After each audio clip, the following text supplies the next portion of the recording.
নবীজি বলেছেন এরকম বান্দা যারা আমার সাহাবী আমার শ্বশুর গোষ্ঠীকে গালি দিচ্ছে দেখবা ফালা তুজালিসুহুম, তোমরা তাদের সাথে বসিও না, তাদের সাথে বসিও ওয়ালা তুশারিবুহুম ওয়ালা তুআকিলুহুম, এদের সাথে পানাহার করবা না, ওয়ালা তুনাকিহুহুম, এদের সাথে বিয়ে বন্ধনে আবদ্ধ হবে না। এ আদেশ কার? রাসূল। এদের সাথে সম্পর্ক নাই। কাদের সাথে? যারা সাহাবী রাসূলকে গালি দেয়, যারা সাহাবী রাসূলের শানে বেয়াদবি করে, এদের সাথে আমাদের সম্পর্ক রাখা যাবে না বলে আদেশ দিয়েছেন নবীজি। কথা বলুন ঠিক কিনা? সেজন্য একটু হোশ করার দরকার আছে কিনা? সাহাবীদের মধ্যে মতানৈক্য হবে, এটা নবীজি জানতেন। মুসনাদে আহমদের রওয়ায়াত আবার রসিনও আছে, মিশকাতও আছে, হাদিস কানা একটু ভালো করে শুনুন। সেটা হচ্ছে একদিন আমার নবীজি আল্লাহকে বললেন, ও খোদা, আমার ইন্তেকালের পরে আমি জানি আমার সাহাবাদের মধ্যে মুনাকাশা হবে, কিছু হবে, মতানৈক্য দেখা যাবে, এই ব্যাপারে আমাকে একটু ফয়সালা দাও। নবীজি বলছেন কাকে? নবীজি আল্লাহকে বলছেন, ও খোদা, আমার ইন্তেকালের পরে আমার সাহাবাদের মধ্যে মুনাকাশা দেখা যাবে, মতানৈক্য দেখা যাবে, ইখতিলাফ দেখা যাবে, এই ব্যাপারে কি ফয়সালা তুমি দিবা দাও। তখন আবার আল্লাহ বলেন, মাহবুব আমার, আপনার সাহাবারা ঝগড়া করলেও আমি আল্লাহ বলে দিচ্ছি আপনার সকল সাহাবী আমি আল্লাহর কাছে আকাশের নক্ষত্রের ন্যায়। যত নবীজির সাহাবা, সমস্ত সাহাবীদের জন্য আমার আল্লাহ জান্নাতের ওয়াদা দিয়েছেন। একজন সাহাবীও জাহান্নামে যাবে না। জাহান্নামে যাওয়া দূরের কথা, ঈমানের চোখে সাহাবীকে দেখলেও জান্নাতি। আমার নবীজি বলেছেন, এটা তিরমিজি শরীফের হাদিস, মিশকাত আছে। নবীজি বলেন, লাই ইয়ামুসা আন-নারু আবাদান মান রানি আও মান রারানি। একটু জোরে বলুন না সুবহানাল্লাহ। নবীজি বলেন, ওই বান্দাকে জাহান্নামে স্পর্শ করবে না, জাহান্নাম টাচ করবে না। কাকে? যে আমি নবীকে ঈমানের চোখে দেখেছে। শুধু তাই না, আমাকে দেখে আমার সাহাবী যারা হয়েছেন, আমার সাহাবীকেও যারা ঈমানের চোখে দেখে তাবেঈ হবে, এদের জন্য জাহান্নাম হারাম, জাহান্নাম এদেরকে গ্রাস করতে পারবে না, টাচ করতে পারবে না। একটু জোরে বলুন না সুবহানাল্লাহ। আর সাহাবী কে হবে? সাহাবী কারা হবেন? এটা ইনাদের ইচ্ছায় হয় নাই। আমার নবীজি বলেন, আমার সাহাবী ওই বান্দা হয়েছে যাকে আমার আল্লাহ বেছে নিয়েছেন। সাহাবী ইচ্ছা করে হওয়া, সাহাবী হয় কার ইচ্ছায়? একটু সবাই বলেন।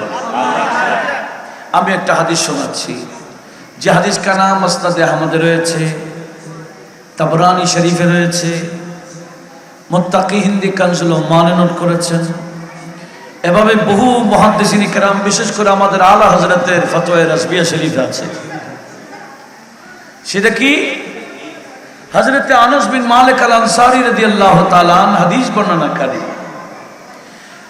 قال قال رسول الله বড় করে বলুন সাল্লাল্লাহু আলাইহি ওয়াসাল্লাম, ইন্নাল্লাহ আখতারানি।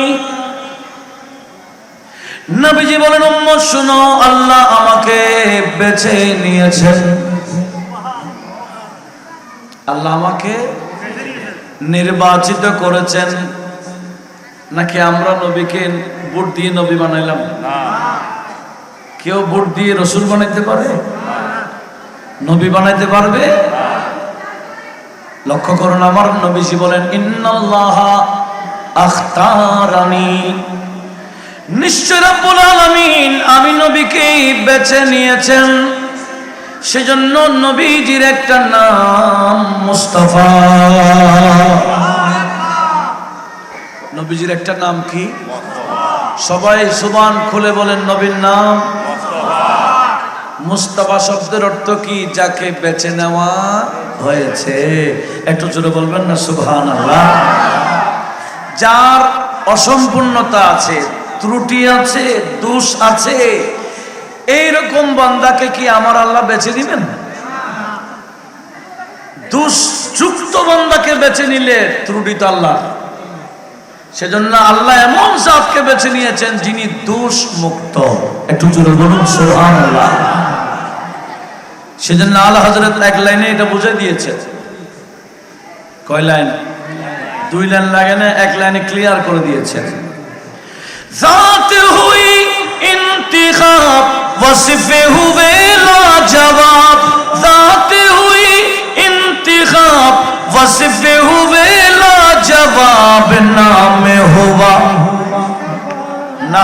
হুয়া মুস্তফা, নামে হুয়া तुम पे करोड़ों दुरूद, तुम पे करोड़ों दुरूद।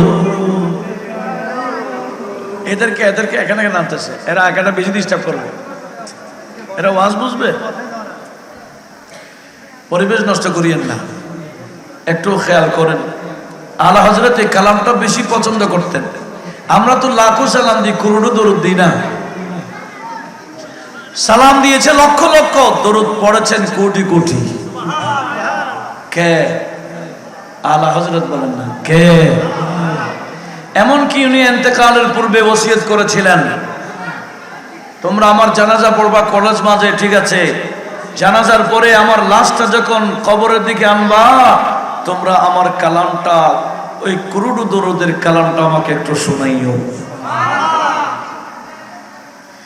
जाते हुई इंतिखाब वसिफे हुए लाजवाब, नाम हुआ मुस्तफा, नाम हुआ मुस्तफा, तुम पे करोड़ों दुरूद, तुम पे करोड़ों दुरूद, तुम पे करोड़ों दुरूद। की तुम पे करोड़ों दुरूद, আল্লাহ কবুল করুন। তবে নবীজির নাম হয়ে গেল কি? মুস্তাফা। কেন? নবীকে বেছে নিয়েছেন কে? নবীজি বলেন, উম্মত শোনো, শুধু আল্লাহ আমাকে বেছে নিয়েছেন অতটুকু না, ওয়া আখতারা লি আসহাবা ওয়া আসহারা, আমি নবীর জন্য আমার কে কে সাহাবী হবে, কারা কারা আমার সাহাবী হবে, আমার সাহাবীকেও বেছে নিয়েছেন আমার আল্লাহ। নবীর সাহাবীও বেছে নিলেন কে? নয় ওয়াসহারা, কারা আমি নবীর শ্বশুর গোষ্ঠী হবে, কারা আমার শ্বশুর হবে, কারা আমার স্ত্রীর ভাই হবে, আমার শ্যালক হবে, আমার সম্বন্ধী হবেন, এটা আমার আল্লাহ বেছে নিয়েছেন। জোরে বলুন সুবহানাল্লাহ। কারা নবীর সাহাবা বেছে নিলেন কে? শ্বশুর গোষ্ঠী কে হবে বেছে নিলেন কে? বান্দারা একটু শোনো, যাদেরকে আল্লাহ বেছে নিয়েছেন তোমরা জবান করছো তাদের বিরুদ্ধে, একটু খেয়াল করার দরকার আছে কিনা? এই কথাটা আমার নবীজি কয় বছর আগে বলে দিলেন। নবীজি বলেছেন, সায়াকুনু জামানুন, উম্মত এমন একটা কাল তোমরা দেখবে তোমাদের মাঝে আসবে, ইয়াসুবুনহুম ওয়া ইউনাক্কিসুনহুম, তোমরা এমন কিছু বান্দাকে দেখতে পাবে যারা আমার সাহাবীকেও গালি দিচ্ছে, আমার শ্বশুর গোষ্ঠীকেও গালি দিচ্ছে, এমন কি তাদের শানে বেয়াদবি করছে। জোরে বলুন নাউজুবিল্লাহ। হাদিসে রাসূল তো শুনেছেন, এখন আশেপাশে প্র্যাকটিক্যাল দেখা যায়। কি হুজুর না? ঠিক। নবীজি বলেন, এমন কিছু বান্দা দেখবা যারা আমার সাহাবীকে গালি দিবে, আমার সাহাবী ইয়াসুবুনহুম বলেছেন নবীজি, আমার সাহাবীকে গালি দিবে, আমার শ্বশুর গোষ্ঠীকে গালি দেবে। শুধু তাই না, ওয়ায়ুনাক্কিসুনাহুম, ইনাদের শানে বেয়াদবি করবে। জোরে বলুন নাউজুবিল্লাহ। যারা যেখান থেকে শুনতেছেন, হয়তো আমার বিষয়টা দিয়েছেন, অনেকে জানেন আজকের মাহফিলে কি বলা হচ্ছে না কি বলা হচ্ছে, হয়তো দূর থেকে শুনতেছেন।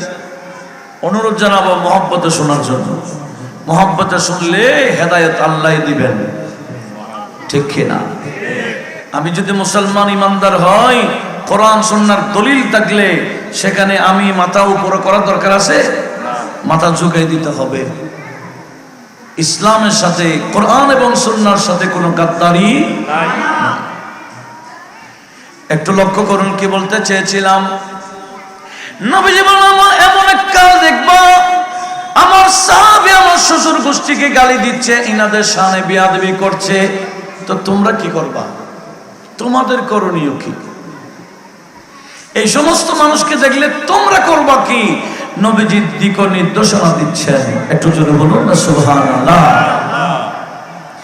তো নবীজি বলেছেন, এরকম বান্দা যারা আমার সাহাবী আমার শ্বশুর গোষ্ঠীকে গালি দিচ্ছে দেখবা, ফালা তুজালিসুহুম, তোমরা তাদের সাথে বসিও না, তাদের সাথে বসিও।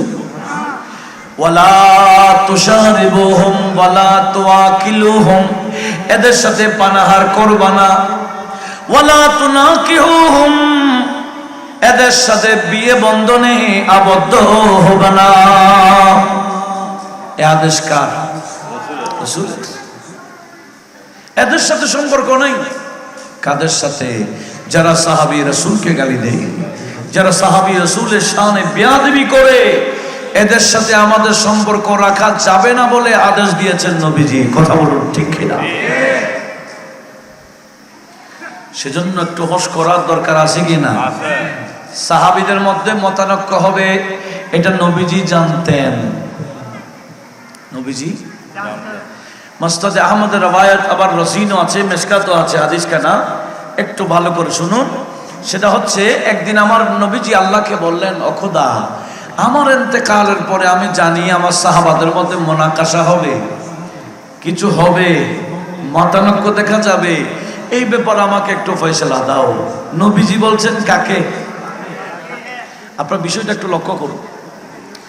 তেমন লম্বা চোড়া ওয়াজ করবো না, যা ঢুকাবো বরাবর সেন হইতে পারলে কামিয়াব।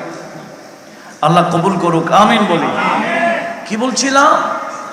নবীজি আল্লাহকে বলছেন, ও খোদা, আমার ইন্তেকালের পরে আমার সাহাবাদের মধ্যে মুনাকাশা দেখা যাবে, মতানৈক্য দেখা যাবে, ইখতিলাফ দেখা যাবে, এই ব্যাপারে কি ফয়সালা তুমি দিবা দাও।